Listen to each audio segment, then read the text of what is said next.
Не е ли много трудно така да творчеството с лица, с портрети?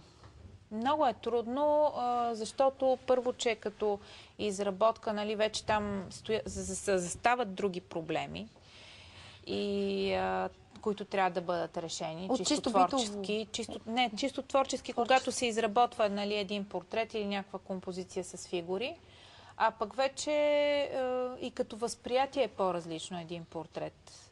Той или трябва да е поръчка, или трябва да е част от някаква по-голяма концепция, за да стане. Аз имах една такава серия от автопортрети, която нарекох състояния и където представих я също в изложба със същото име преди 3 години. Беше така за мен един много интересен творчески експеримент. Как беше възприета?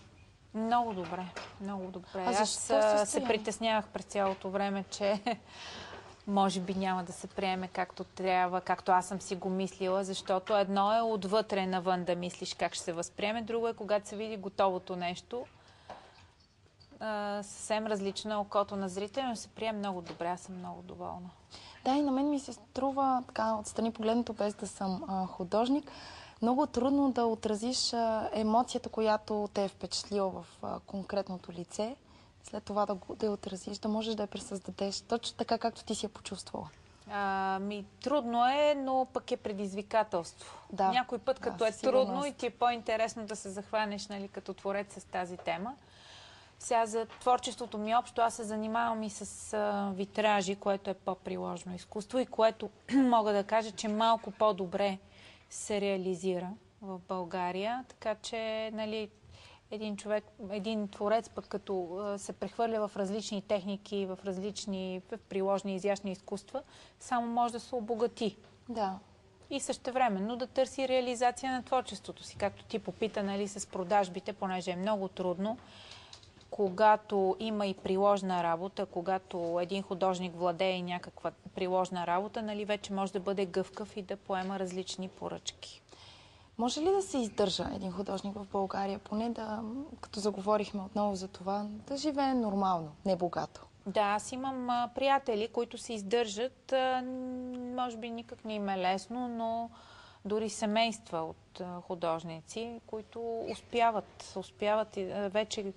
Те са така навлезли в пространството и на купувачите, и на галериите, и на присъствието в художествения живот. Изявяват се и в чужбина и успяват да се издържат, но истината е, че единици от тези, които завършват художествената академия, успяват да се задържат само на попрището на изкуството и да се издържат от него.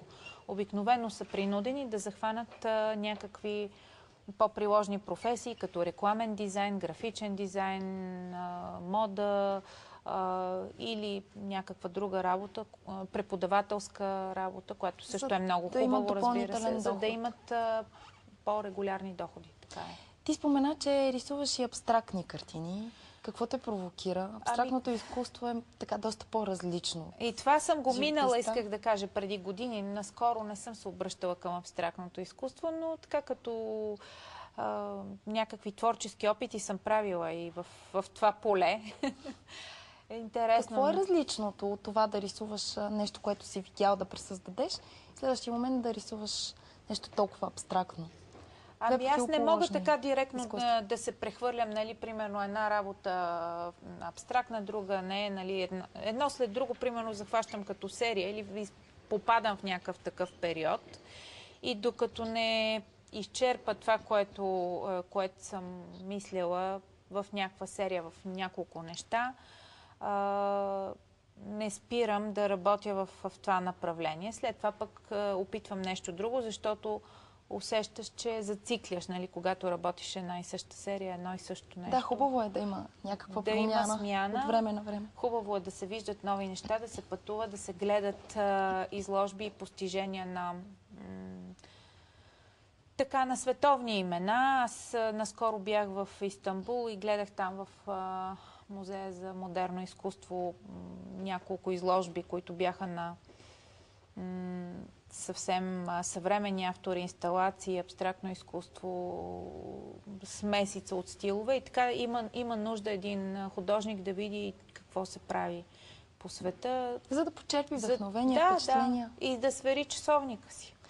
На финала на нашия разговор да кажем още веднъж кога могат нашите зрители да се насладят на твоите картини. Значи изложбата се открива на 3 ноември в сряда, другата седмица в 6:30 в галерия Мургаш на улица Мургаш номер 6 и ще бъде там до 19 ноември.